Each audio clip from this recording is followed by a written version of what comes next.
Sabihin mo ito sa iyong anak na lalaki kung gusto niyang magkaroon ng magandang buhay.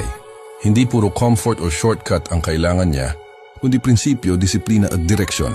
Narito ang 5 bagay na dapat matutunan ng bawat lalaki. Una, lumayo sa mga taong sinasayang ang buhay nila. Ang mga taong puro bisyo, dahilan, at sarap lang ang habol ay unti-unting hihila pababa sa iyo. Dahil kadalasan, natatakot sila sa taong may pangarap at gustong umangat.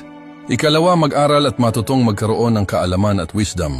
Walang ibang mag-aayos ng buhay mo para sa iyo.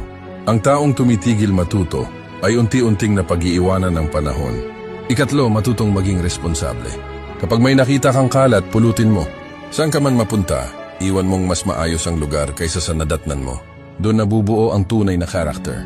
Ika-4, respetuhin ang pera pero huwag sambahin ito. Huwag mong ubusin ang pera para lang magpasikat sa iba.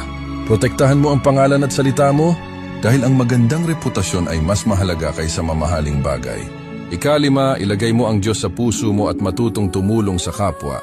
Ang taong marunong magbigay ng tapat ay laging pinagpapala ng buhay. At ito ang pinakamahalagang bahagi. Ang pagiging tunay na lalaki ay hindi nasusukat sa kung anong meron ka, kundi sa kung sino kang tao habang lumalakad sa buhay. Mamuhay ka ng may layunin, pananampalataya at kababaang loob.